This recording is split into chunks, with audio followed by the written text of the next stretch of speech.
Y bien, amigos oyentes, retomando el tema, estamos en la primera etapa de la consagración a la Santísima Virgen María. Para los que nos sintonizan por primera vez, esta primera etapa nos toma mucho tiempo en este espacio porque es 30 minutos una vez a la semana. Así que no nos toma los 12 días preliminares como nos lo propone San Luis María Griñón de Montfort. En este tratado de la verdadera devoción que él nos ha propuesto para consagrarnos a la Virgen María, él propone 4 etapas y nosotros estamos en la primera etapa, que corresponde a lo que él llama abandonar el espíritu del mundo. Y para abandonar el espíritu del mundo se hace necesario conocer qué es el espíritu del mundo, qué tanto nos ha engañado y qué tanto yo me he involucrado en ese espíritu del mundo e incluso he contribuido a que otros entren en el espíritu del mundo que es contrario al espíritu de Jesucristo. En el espacio pasado veíamos que para adentrarnos en el espíritu de Jesucristo se hacía necesario o se hace necesario entrar en un proceso de perdón. Y les contaba yo parte de mi historia personal que no comprendía este tema del perdón, ya que lo que se me había dicho era que para yo poder perdonar tenía que dejar de sentir rencor y malos deseos hacia la persona que me había herido. Pero resulta que yo no tenía esos sentimientos hacia esa persona, ni siquiera en el momento en que me había agredido.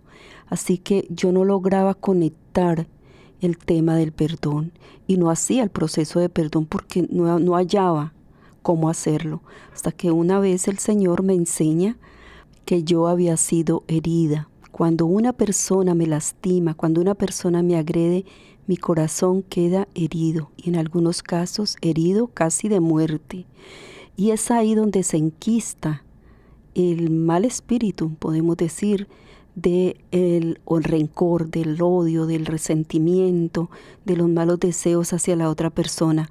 Como en mí no había ocurrido eso, lo que había ocurrido era una tristeza profunda, un desengaño de la vida, una decepción de las personas en las que yo había confiado y me habían herido.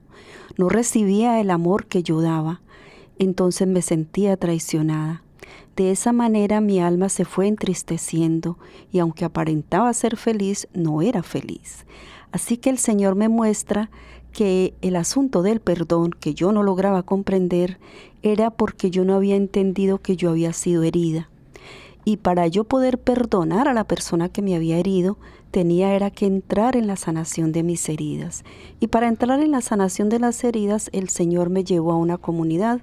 Y en esa comunidad Él se manifiesta grandemente y nos deja saber cómo es el asunto, cómo es que trabajamos las heridas. Y es así como en el espacio anterior hablábamos de las dudas de Tomás. Y nos enseña el Señor cómo tocar sus heridas, cómo entrar en su corazón, cómo atravesar ese costado herido de Jesús para que a través de su herida mis heridas sean sanadas. Vamos a continuar con el libro y yo les iré compartiendo cómo ha sido mi experiencia de sanación. ¿Por qué se hace importante la sanación de las heridas? Vamos a hacer un pequeño paréntesis aquí. ¿Por qué es importante sanar las heridas? Porque si yo no sano mis heridas, si no dejo que Jesús sane mis heridas, porque entre otras cosas yo no puedo sanarme sola, necesito de Jesús para sanar mis heridas. Si yo no sano estas heridas, si yo no voy a mi pasado para sanarme, no puedo tener ese encuentro personal con Jesús porque mi corazón tan lastimado, tan herido, no puede ser tocada por el amor. Y el amor es Jesús. Y si yo quiero tener ese encuentro con Jesús, si yo quiero abandonar este espíritu del mundo que me ha ido separando del espíritu de Jesucristo, que me ha ido apartando del camino que es Cristo, necesito ser sanada. No hay otro camino. Sanar mis heridas es entrar en el proceso del perdón. Es un misterio de amor que yo trataré de explicar con palabras, pero hay que vivirlo para saber de qué estoy hablando.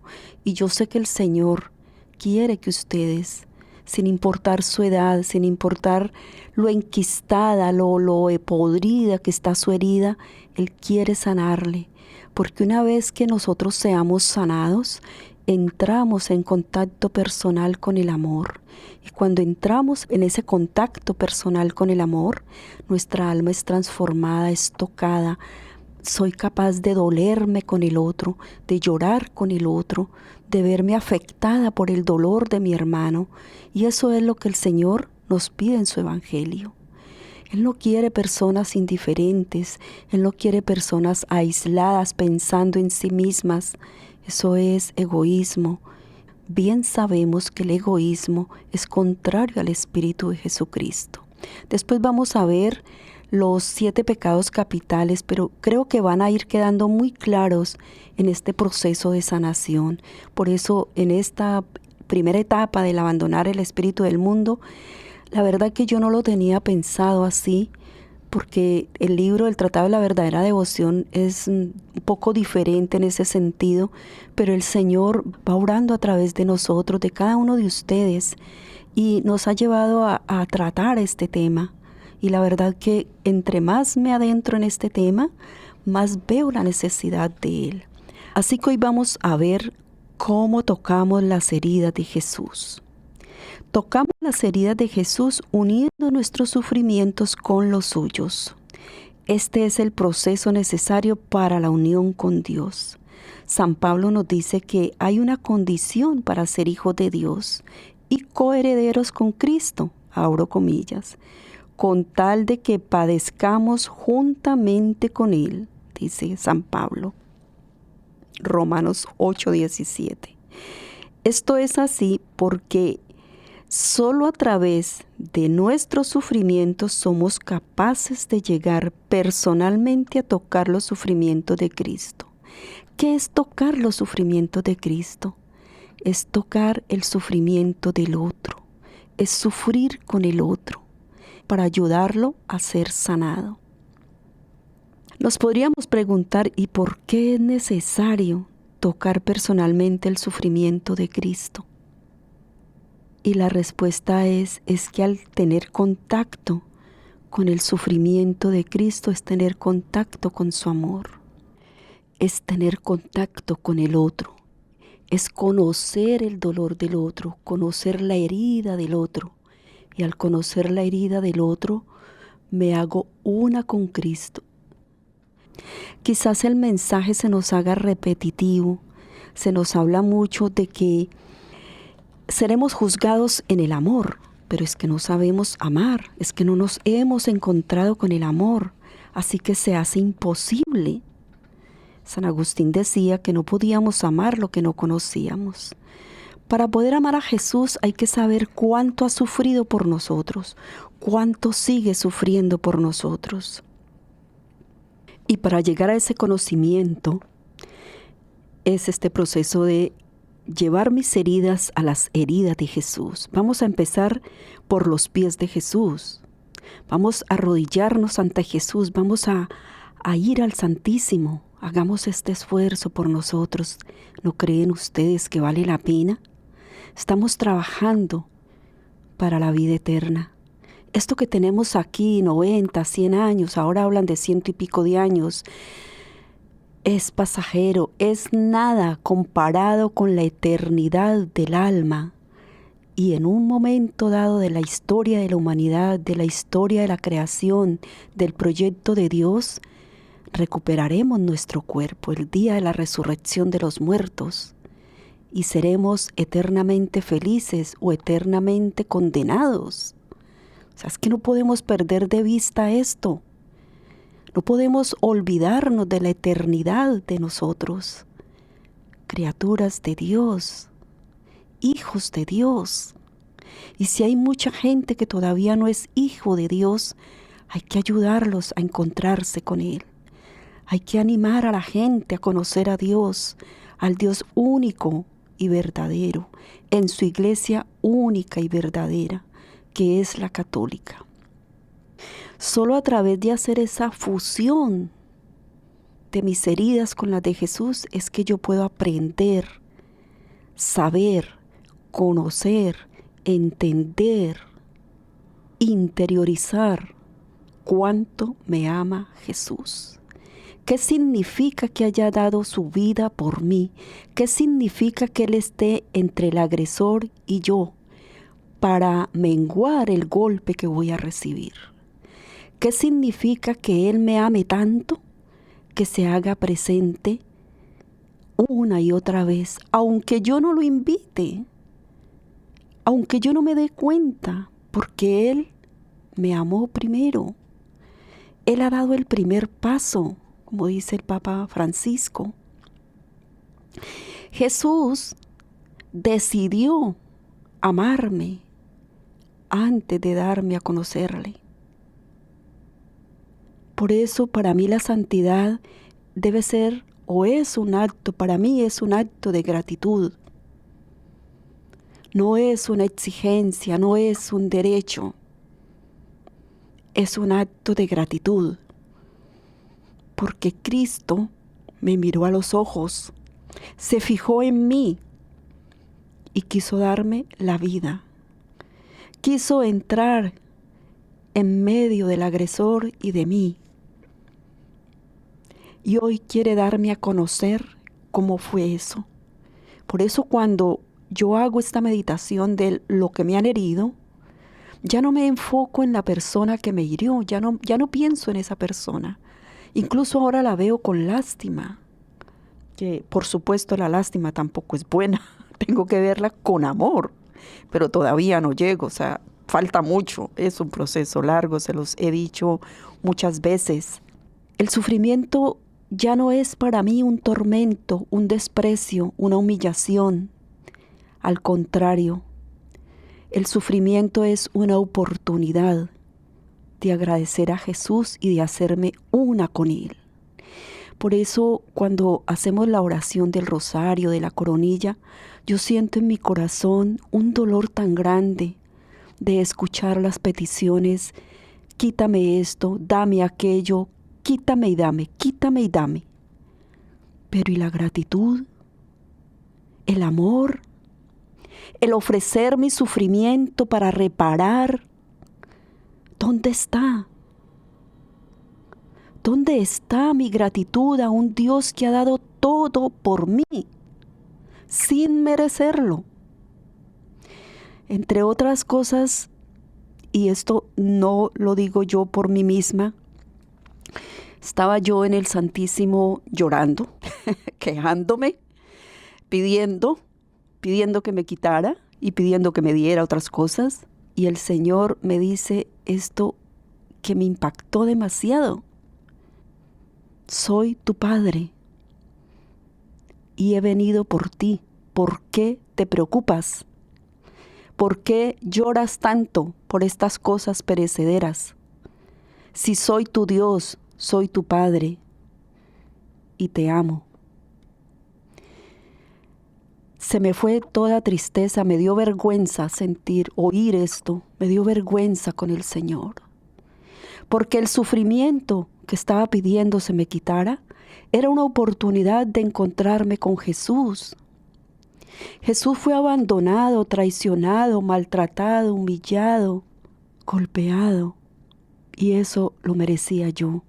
Y siguen estas palabras que me decía el Señor: ibas para el infierno y te saqué del lodo en que estabas. Ibas para el infierno y me quedé con esa palabra, ibas. Ya no voy para el infierno, porque Él me dio la gracia de darme cuenta cuánto me ama y está dispuesto a todo. Sigue luchando por mi alma, Jesús. Sigue combatiendo para que yo me salve. Y estas palabras no son solo para mí, son para todo el que quiera oírlas y apropiarse de ellas. Cristo lucha permanentemente por la salvación de nuestras almas y nosotros luchamos permanentemente por no dejarnos salvar. Eso es lo que hace el espíritu del mundo en nuestras vidas. Nos dejamos embelezar por las cosas del mundo. No es que sean malas, no es malo que yo sea una multimillonaria. No es malo que tenga mucho dinero, no es malo que tenga un buen salario. No es malo que tenga un techo y una comida. Lo malo del dinero es el uso que le estamos dando al dinero.